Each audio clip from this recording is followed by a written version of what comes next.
Hello, everybody. Welcome to the first episode of a show that I will gradually be able to pronounce reliably, Desi Pardesi Film Divane, which means Indian and foreign film lovers, which is what has happened with the Yippee-Ki-Yay Mother podcast and our great fans.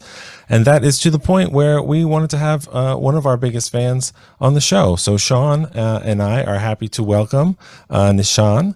And we're going to talk to him for a little bit, both about why he thinks we're so great, because that's very important, and also about a movie that he brought for us to discuss. So hello, Sean, and welcome, Nishan. Thank you, Drew, for the kind and nice introduction. And hi, great meeting you, and great seeing Sean live too on this channel. Well, I'm very happy to meet you because I've been reading your comments. And I know Drew will say this later, but it's so true, is that as much fun, Drew started us by making us watch RRR in our films we haven't seen category, because we do different themes with the Yippee-Ki-Yay Mother podcast. And we just all loved RRR. And it got so many views, we decided to watch some more Indian films but the film, right from the very start, we were guided almost entirely by user comments. Whoa! So people are telling us what film to watch. And then sometimes when we pick the film or it comes up on the wheel or background, oh, why are you watching that one? And we're like, well, you guys recommended it to us. We're only watching, we make the occasional exception like Runway 34. But usually they're all recommended. And to be honest, as much as I enjoy doing the show, I love reading the comments, when we put the show up, because not only do we get more recommendations for films, we often learn a lot about India and some things that happen in the film we get context for. And people have been very kind that we've often made mistakes about Indian culture and Indian customs, and particularly pronunciations, which I'm going to avoid doing the entire time. And people have been very kind in explaining things to us. Maybe we'll get into some of our major misunderstandings later. But first, Nishan, tell us who you are and give us your backstory in it. Okay, so basically, like I talked to Drew about this earlier, the previous conversation. I grew up in India in a place called Mangalore. I'm actually born in Bombay, but brought up by my aunt and uncle. And my aunt was a film buff, which is how my love for films grew. She would take me on the weekends, Saturdays for the regional, like Telugu, Tamil, and the local Kannada films. I'm from the state of Karnataka, which is Kannada. The Kannada is the state language of that state, and the movie Kantara is based in that state. Actually, but Kantara is also just to give a little quick background. Kantara is also very local to Mangalore. There is a very local culture too. Besides the state culture, we have a very local culture too. So Kantara actually touches that aspect of it in the movie. Coming back to me as a quick background, then my parents were abroad. My dad was always abroad. So I got to travel to Kuwait, being in Kuwait. And this exposed me to a lot of American and British movies in the 70s, growing up when I used to go there on my holidays. So like I mentioned to Drew last time, in India, like growing up, we had an English theater, but because English movies are more explicit in some of the more adult themes, we were not allowed to go as children, or till we came up till what you call 11th. What's the equivalent of 11th grade year? But before that, I have gone to a couple of other movies which are kind of semi-adult kind of movies. But yeah, so that's where I got, but mainly through Kuwait is where I got my exposure to American movies. But the interesting thing is, growing up in Mangalore, I also got exposed to, in India, because we follow the British English system, right? So our language, what we taught in school is British English, but in popular, like when we meet friends at home, it's mostly American pop culture that we are exposed to. Like, so right from childhood, I was exposed to Superman, Batman comics. Gotcha. Having said that, I wanted to clarify one thing. Not everybody in India gets that kind of exposure. I mean, and even mine is a small town, But because Mangalore has got a very diverse, what you call, and that is the reason I'm bringing that up, is also it helps you to understand it in context. We have a lot of Catholic and direct Muslim, Hindu, and other religions too. But primarily it's Catholic and Hindus and Muslims. Those are the primary three religions. And I studied in a Jesuit school, St. Aloysius. Like it was 3 generations going back from my father. So we spoke English. All of us spoke English. English is very fluent in Mangalore. And I think there are a lot of people who come from that background. So we also, because of that, because of the Catholic, Christians tend to be having a more Western, I mean, it's not, they're kind of more open-minded, more Western kind of outlook. And growing up in my school with a Catholic background, I got exposed to a lot of that aspect too. I'm just giving things that shaped my outlook. No, I appreciate it. The reason that I was so excited to have you on is because you come from, your life crosses a bunch of different lines that give you a perspective on a lot of different things.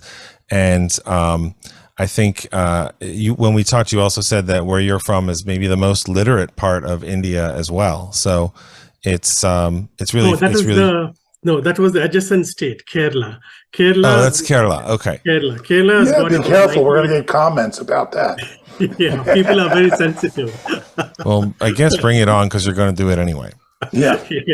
So now here's the part where you either tell us how pretty we are or we have a problem. How did you find us on our show, Yippee-Ki-Yay Mother Podcast, and how? What works for you? Tell us why you keep coming back and why you're one of the people. There are a number of you out there who have been so enthusiastic, and it's been thrilling for us to have that kind of response. Yeah. I got mainly through YouTube. YouTube kind of has got an algorithm. There used to be there are 2 other Americans who are very popular on YouTube. One is called Our Stupid Reactions. I don't know if you have. Sure. Seen them. And the other one is there's a guy called Yippee-Ki-Yay. They're both based in LA. And I guess YouTube algorithms, they see your interest, and based on that, so when your podcast or YouTube channel came, I was very surprised. And like you, there are a couple of other people too I've subscribed to. But the interesting thing is I don't think there is a kind of an ensemble cast of members like yours, that about 3-4 people having so many different views, and so I got introduced to you because probably by the YouTube algorithm, and I found your comments very interesting, very genuine. The important thing is I think users, no matter irrespective of which country you come from, people always like to hear genuine comments. I mean, of course, there are people who are a bit sensitive and they say when you give criticism, and I'm sure you may face that. Some people get angry or annoyed, because I know from the other YouTube channels, many of them sometimes have given feedback saying, hey, tone down. We are, we're not familiar with your culture, so we may say things that may offend you, but that was not the intention. So you may come across that as time goes, as your fan base grows. So there are people who are very sensitive about it, but overall people enjoy the honest comments that you all have been giving. And there's a genuine, and we also see different perspectives, right? Like what's very interesting is like when Sean, Drew, or Debbie, and you'll all speak. I mean, within that time frame, I keep wondering sometimes, what else is there for them to say? And you come out with something new. And that's very interesting too. I mean, and in some cases, like it gives a perspective that I didn't think of too. And I said, this is I mean, I may not agree with it, and I'm sure many of the users, but then you all don't agree within yourselves too, right? I mean, you have that is true, and that makes it even more interesting, especially when there are so many of you, right? And from an Indian, what happens is, the movies have got global appeal because all over the world, not now, even in India, growing up in India from the 60s, like I think I mentioned to Drew, when I was growing up, my uncle used to talk about his childhood childhood days and going and seeing Douglas Fairbanks movies or Wow. Rin Tin Tin American movies. And he used to tell me stories about that. And now, again, this is not necessarily across India, but there are a lot of people, especially the metropolitan cities in India like Delhi, Bangalore, and smaller towns where they got good exposure to universities, colleges, and people have got, so they will have this kind of experience too. But that's quite a big, if you're talking of a billion population, even if you're talking percentage or small, that's a huge population still, And so that is how. So, and that is why I started responding, and I liked your comments, and I notice other fans too, And from our perspective, we get excited that you're enjoying our movies, our cultural thing. So it kind of becomes an interesting thing to see your perspective of how you view, you also come to understand people of the country through films, right? Yes. When I was growing up, when I started, the funny thing is in Kuwait, one of the, you may start laughing about this, what's that called? Family film. What's that? They used to give some regular famous stories that occur, like court cases and all that. And then you kind of say, hey, they are reacting just like us. You kind of realize that movies kind of make you realize people are the same globally. Yeah. The clothing, the external superficiality is there, what I call the clothing or the cosmetic things, but beneath it all, people have the same emotions, they react to the same things. Otherwise, American movies wouldn't be popular so globally, not just the action movies, I'm talking of even the emotional content movies too, So one thing I love about the Indian films, and I mention this all the time, is that I think American films have gotten so cynical, and they're kind of afraid to get really emotional. And Indian films, people wear their emotions on their sleeve quite a bit, which I really enjoy. And also what I see is an enthusiasm for the process, in the sense that it seems, people seem to love it, the movies. And I'm not talking about the audience. You can just tell from the filmmaking that, people are doing what they love, the actors we see and all. And it's not just calculated.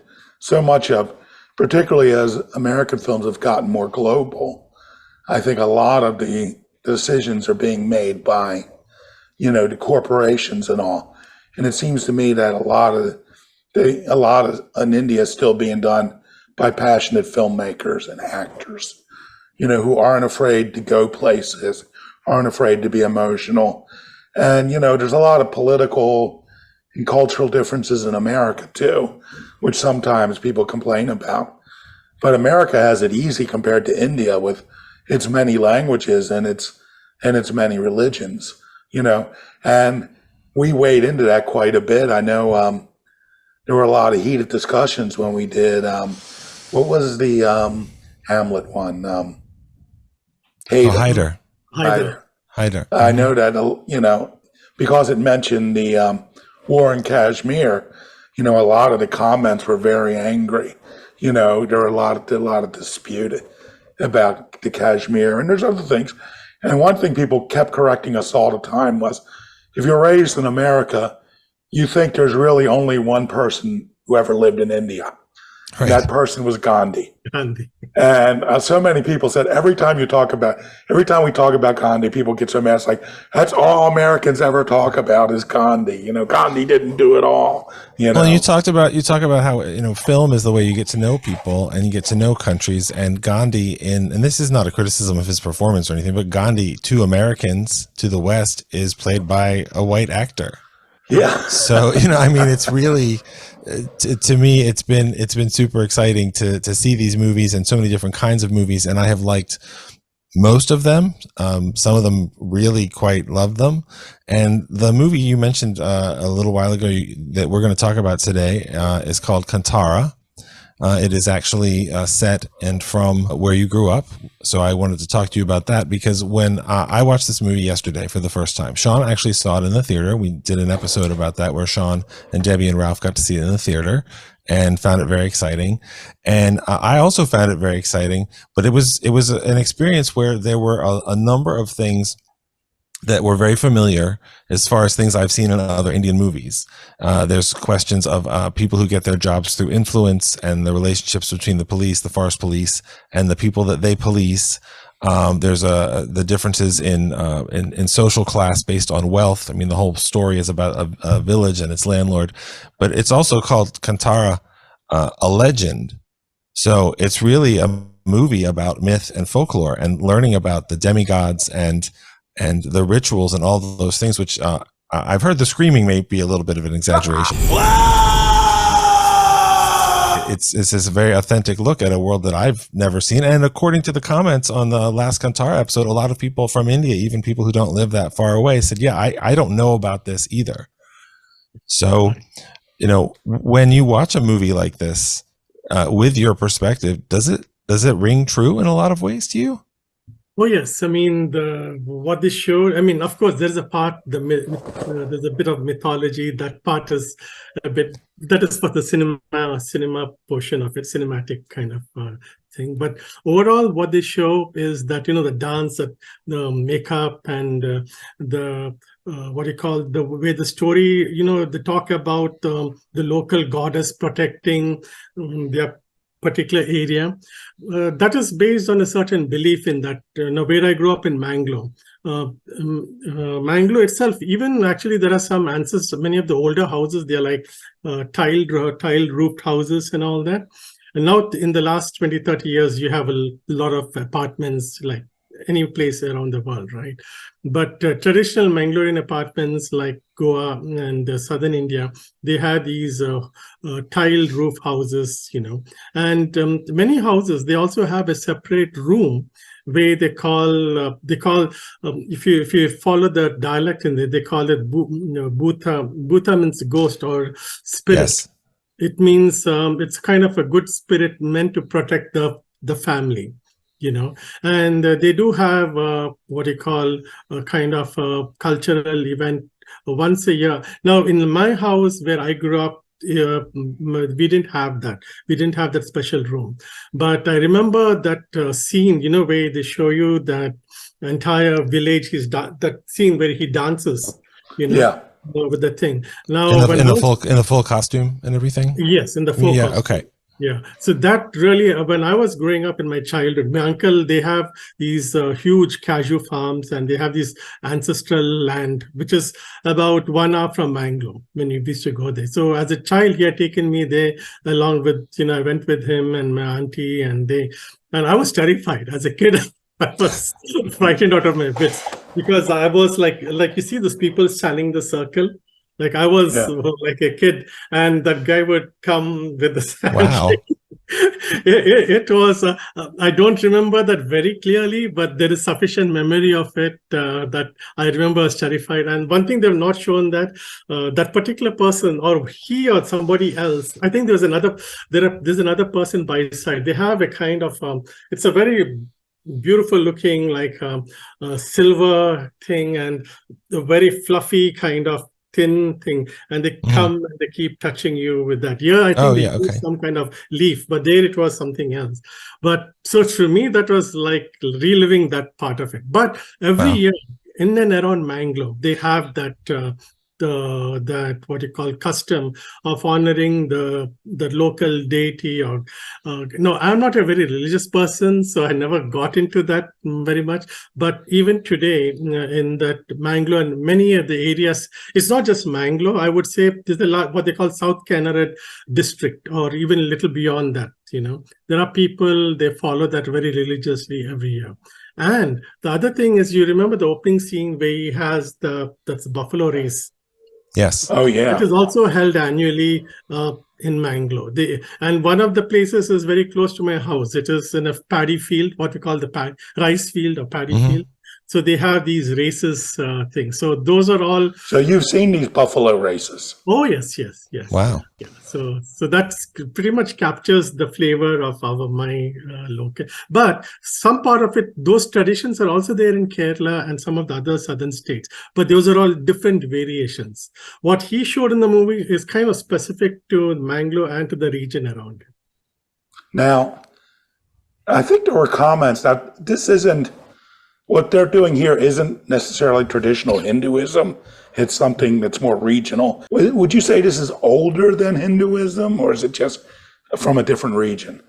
No, I think Hinduism is really old. I think Judaism and Hinduism are considered one of the oldest religions in the world, right? Yep. So these, like with any religion, practices evolve, right? Customs and practices evolve. And sometimes as people live in certain communities, certain rituals evolve from those communities. So I would say this must have evolved. I do not know how far back this custom goes to, but it's somewhere, comes up from. I was just surprised in the comments when we did our first episode how many people were like, this was alien to them. You know, this was not something that they had experienced or they were familiar with. You know, so and I was telling Drew last time that even within my state, Karnataka, other than the region around Mangalore, I do not know how far to be accurate, so I may be wrong. But the commenters will let you know. Yeah. But beyond that region, even people from the other parts of Karnataka within the state would not be familiar with this custom. Yes. Now let me talk about another part of this. As I understand it, this movie was a big hit across India. Right. And so that I know is unusual to have these movies like RRR and other movies that have broken out of their regional places and deserve to. It's funny because this movie, I had heard a lot of hype about it. I had not seen it until yesterday. And I haven't seen anything else by Rishab Shetty. And I think the only other Kannada movie that we've watched was KGF Chapter 1, which is obviously, let's call it spirited. And so this movie, I thought it was going to be weirder, frankly, not weirder because I didn't recognize it, but it just be really disorienting. And because the first scene, the first section, when you meet the ceremony that you witness, and they actually show Rishab Shetty's character as a little boy watching it. So now I'll always think that it's you. And, that was very intense. I mean, watching the yellow makeup and the screaming and the learning who the demigods are, and one of them will always forgive you and one of them will never forgive whoever trespasses against the village, and you'll choke on blood and all that stuff. And then I felt like a lot of the movie, it wasn't as compelling because it was like, well, Rishab Shetty's character is just kind of a jerk, and he's not a bad really person. Smart either, because it takes him a long time. He thinks the landlord's a good guy. Right. And that's he's like working for the landlord. The landlord is playing a role that's been played by generations before him, and he's the one that's going to change it. And that forest officer, I can't remember the character's name, but the very tall, imposing guy. Yeah, he becomes Morali. He becomes, he's the enemy. And then you get to the end of the movie. And it's really satisfying the way everything comes together. The action is really crazy. Not that there aren't good action scenes and fights. The most striking visual thing in the movie until the end is definitely the buffalo race. That is just gorgeous and really intense and feels very, very real. Like, I didn't realize when they said a buffalo race and they break out the timer, it was all the stakes were right there. It was very clear. And of course, that's when we first meet Rishab Shetty's character, and he's most concerned about getting the medal, which he deserves. But I don't know. I didn't think he was the fastest. Maybe it's because he was in slow motion. Well, that's true. It made it hard for us to judge it. But by the end of the movie, when he, I don't know what the right language is. Is the right language that he became the demigod for a time, that the demigod rode on him, that he was resurrected or possessed? I don't know. But part of the tradition of that. Sorry to interrupt you. No, go ahead. The part of that. That ritual is basically when in the Tulu is the local language, and when you go for these kind of things, they say that the demigod or the spirit possesses the person. So that is what they're showing, because in these events, and sometimes I know this is so far back. I told you, after my childhood, and I was so terrified I refused to go for that. And the thing is, like, from what I remember, this is my auntie and all, they're telling that they do some unique stuff. I believe I used to hear this as folklore, and I don't know. Maybe they're telling this. My uncle and auntie were teasing me and telling me. Sure. Like they said that he can pass the sword through his Oh, body at that stage when he's Oh, okay. possessed. Nothing will happen to him. These are all childhood stories, and I'm Yeah. definitely, and I'm sure, 100% sure these are not real things. But Well, that's why. but That's why at the basically, end, and I people wasn't. ask them, I wasn't sure if he had been killed, that's what. and Yeah. then he was dead, and then he was brought back to life, or what. But I also, I mean, in a way, I didn't care because that was the end. That was when good was going to conquer evil, and anytime somebody who you've established as bad gets his head twisted all the way around, I mean, that's something that's satifying about that. So. Correct. It's And good. like as a story, as a movie, it was kind of pretty much. I've seen a lot of Kannada South Indian movies with that story. So initially, I too wasn't taken. Of course, I liked the initial visuals of that opening scene on the forest, and and then I was thinking, well, why are people hyping so much about this movie? But I liked when it came to the end, just like you, I kind of got the thing. I said, he has done a marvelous job of using a folklore and imbibing it into the story, and also making it part of the story of seeking justice and fighting. He has used that folklore so well. So he merged that. When I understood that, I kind of appreciated the movie. Well, he also did it in a way that I don't know about you, Sean. I didn't feel left out. No. Like, it's a lot of new stuff for me to learn because I'm not from that region of India, never mind Indian. But I felt like I was invited into this world, and the stuff that was at stake was the same human stuff. And the things that were funny in the movie were funny to all of us. I mean, some of his gang of friends that he basically roams around with, and and the guy who hides from his wife with the big teeth and all that stuff. I mean, it's funny without, to me, it's funny without being silly. It's funny. I didn't, this time rewatching it, like when they're basically comparing that guy's wife to a cow. Oh, look at the teeth, like in the opening scene, with all that overlapping dialogue and all. And what was really arresting, I really liked that first fight scene in the mud, where he tries to get the, when he's arguing that he won. I mean, there's some great images, some great action. And to me, this is like, KGF, in the sense that the hero is like this big, unbeatable guy, but he is beatable until he's possessed. But, the first couple Indian films we had, including RRR, is about, for the most part, normal human beings that possess like superhuman skills, like Bahubali, KGF and all. In fact, I think the first normal film we saw was Sardar Unam, about the man. The Sardar Udam, about the massacre, yes. Yeah, and that was the first realistic film, that we had, where he's a realistic character. And I really love the early fantasy. It's sort of like historical superhero movies, except, Kantara is set in modern day. But to me, which I found harder to understand, as Drew said, the human stuff was easy to understand, were some of the things about the forest, the rules regarding what is forest, what is private land, what you can do on both. But, I didn't understand the rules, but it didn't take me out of the movie. I was still into the movie.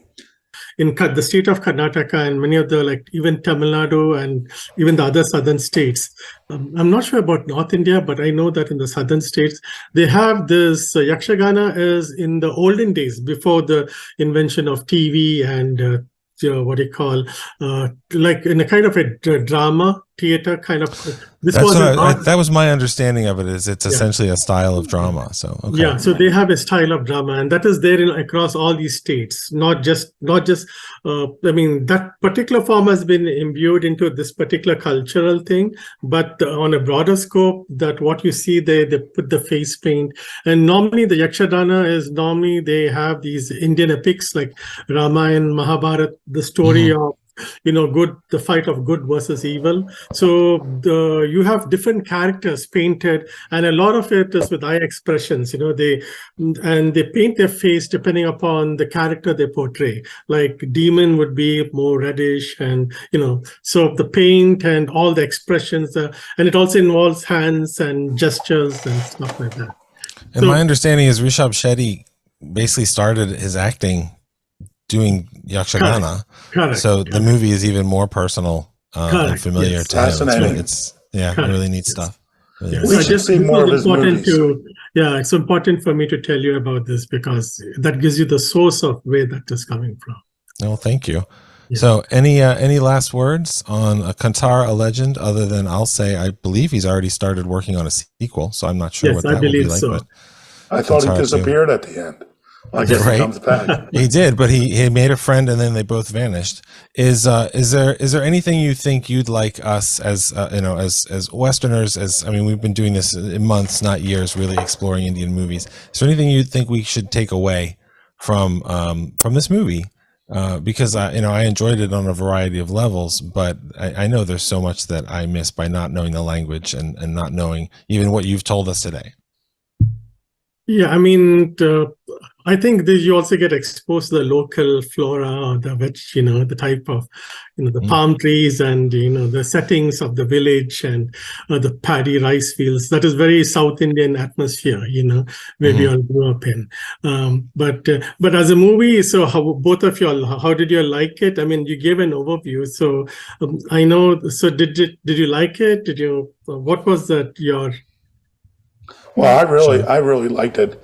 The first time I saw it, and I hate to say I cheated the second time because when I watched it on Netflix, the default was the dubbed version.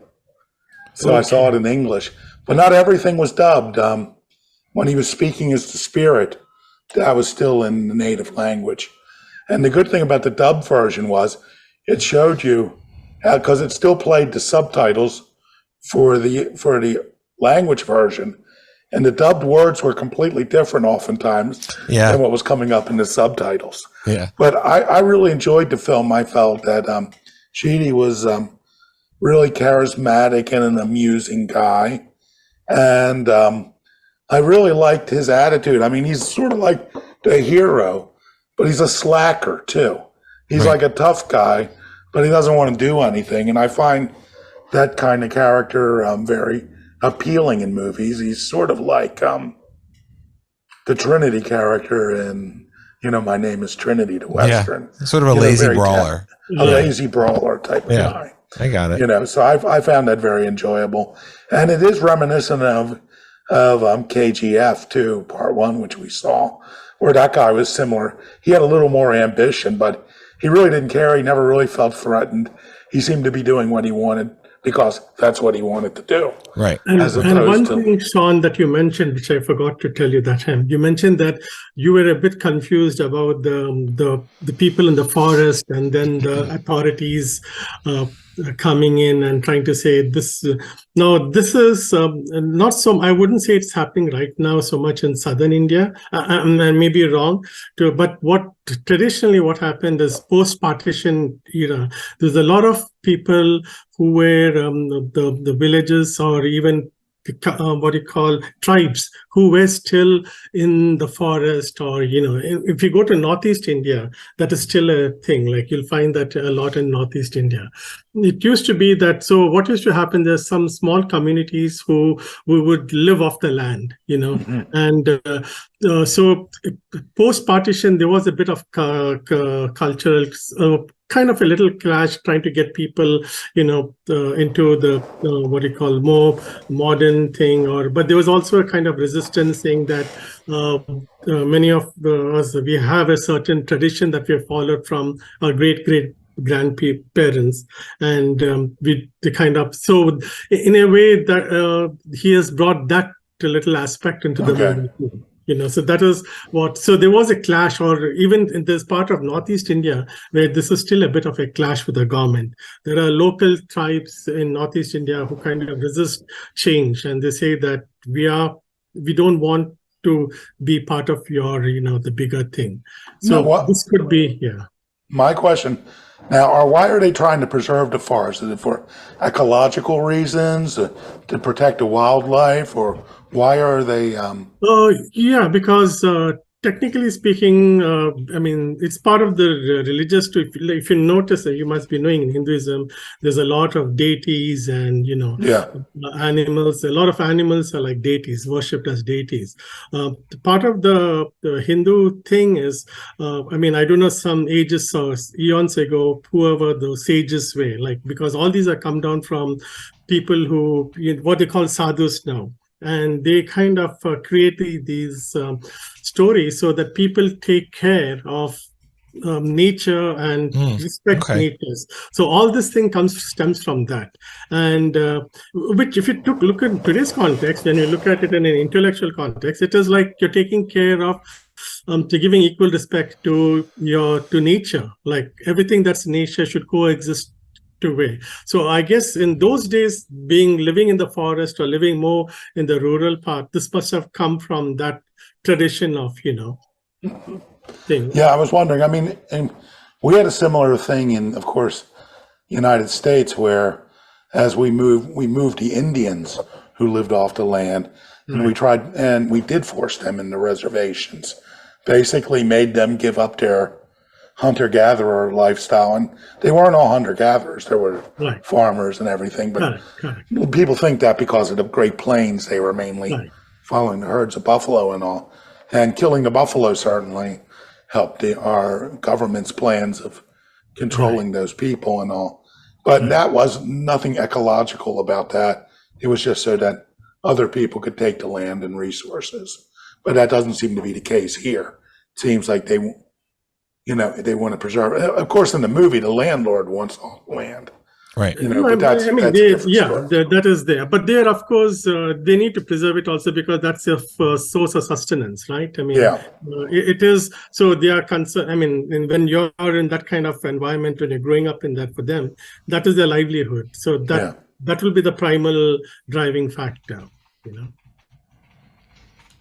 Well, I want to say, as far as my reaction to the movie, I didn't really think of this before, but KGF Chapter 1, it's silly. It's fun. It's silly. I didn't really connect with it. I like silly, and I like silly action. I know which movies I prefer that style in, but it didn't really connect with it. I didn't love it. I couldn't connect with it too. Yeah, well, until it became about something. Until it became about, we're going to free these slaves.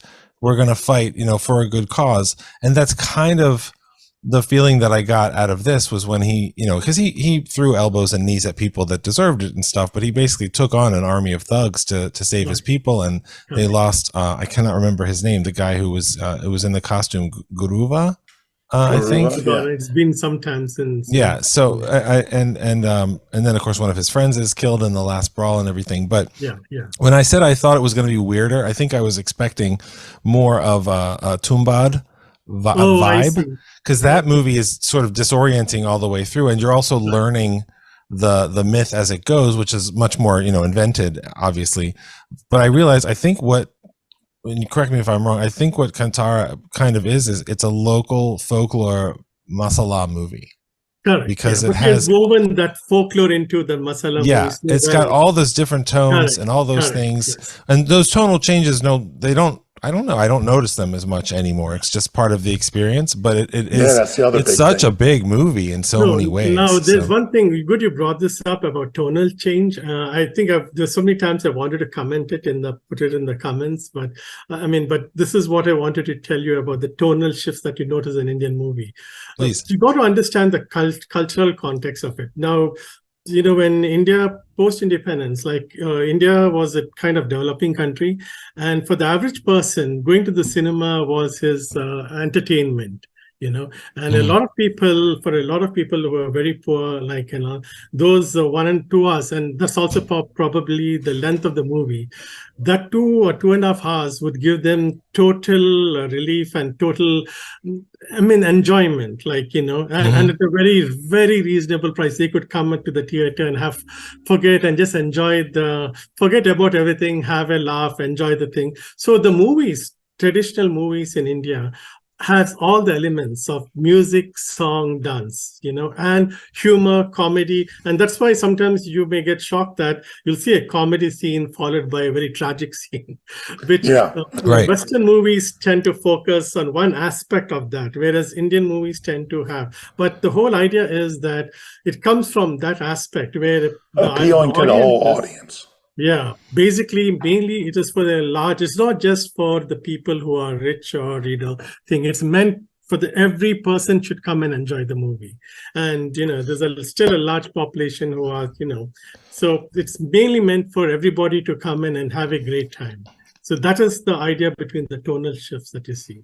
Well, I also think that rejecting those tonal shifts, like them being weird to us, that feels almost more American than anything, because there are plenty of other countries. Like I love movies from South Korea, and there are movies like if you think of The Host, that from the director of Parasite, that's a monster movie. So you have in a very short amount of time, a monster kills people and kidnaps the daughter of this family, and then they're at a memorial for the people who were attacked, and it turns into a weeping slapstick crazy scene. And it's the same kind of tonal whiplash that audience like us is going to go, whoa, I noticed that, whereas for their audiences it's kind of all in there, which I think is really fun. Right. Well, cool. Well, thank you very much for coming on. This is the first time we're doing this. About his favorite American films. Oh, we're getting there. Okay. I hope to do more of these, and I'd love to continue the conversation with you and continue to produce episodes that make you want to comment and make you want to talk to all of us. And I'm really thrilled that you joined us. But as you know, because we have essentially two shows. One of them is the one about Indian movies, and then the other one is the one that we're not really, getting an audience. But part of that is when we talk about what we've watched and what we'd recommend this past week, that sort of thing. Is there anything that you have watched recently that you think we should watch? And it can be Indian or anything else. Is there anything that we should look at? Because I've had some good conversations with you already, and you have such an interesting taste in films and are so thoughtful about them. So I'd be really curious. And just one correction I wanted to make. I saw in that email you said my favorite is Alien. My all-time favorite movie of any genre is Godfather Part 2. Oh, that's a good choice. That's a good choice. Part 2 is it's my, I don't know if you saw Paramount's The Offer, the series Paramount. Oh, yeah. Sean watched it. I haven't seen it yet, but I heard it was great. Beautiful, and it's astonishing that the movie ever got made. Oh yeah. Oh yeah. I mean, but they've done such a great job. I couldn't believe that they could make a series so interesting about making a movie. And the performances and the story, the backstories are just astonishing. Like one of the most hilarious. I'm sorry if I'm spoiling it, but it's just a small. No, go ahead. When they call Al Pacino the shrimp. Well, I really think you could probably make a season of television about every single one of Francis Ford Coppola's movies. You could do that for everything from The Outsiders to Apocalypse Now, probably to Jack. I mean, just everything, because of his personality and the challenges and all that kind of stuff. So I think they could do more seasons of that. And let's congratulate Al Pacino on becoming a father again. I think. At 83. He can have a child, but can he lift it? I don't know if you saw the news. Robert De Niro is the first one to. I believe De Niro himself just got a kid. He'll be having it at 79. Yeah, so Al Pacino beat him. Yeah, and one of the. I mean, I know this is like a kind of a light-hearted. I wouldn't say Three Idiots, but it's a kind of I like that movie. It's on Netflix. It's called Mimi. Mimi. Mimi. Okay. Mm-hmm. It was a nice, entertaining, but with a social movie, but very light-hearted. But at the same time, it talks about an interesting topic. And there's an American angle to that story, too. So you'll come to know. I don't want to spoil it for you. You'll come to know. I will check it out. Thank you. Yeah. The movie which I liked recently was Blood and Gold. I don't know if you'll have seen it. Oh, I want to see that. Yes. Anything where Nazis suffer makes me happy. So. I felt it was Quentin. It's not exactly, but it had shades by the music of Sergio Leone and Quentin Tarantino. I mean, not like I said, it's not really, but you get that feeling. It's in that kind of genre type of filmmaking Yep. kind of thing. But it's Very real cool. fun. I loved it. Yeah. Good. Well, that's been on my list. That and Sisu were the Yeah. ones that I wanted to see. So, Okay. all right. Thank you so much. You Okay, did thank you did so great. much. I was really thrilled. And Same of here, course, same here. I'll talk to you soon. Okay, And okay. thank you very much. You have a good Thank evening. you. Thank you so much. Thank for you very having me. much. And great talking to Sean and you, Drew. Yep. Yeah, I wish Awesome. Debbie was here. So Yeah, me Okay. too. Well, we'll get her. we'll get get her. her. Yeah. Okay. All right, Sean. Have I'll a talk great, to you shortly. And have a great weekend too. You too. Thanks. You too. Okay. Bye. Bye.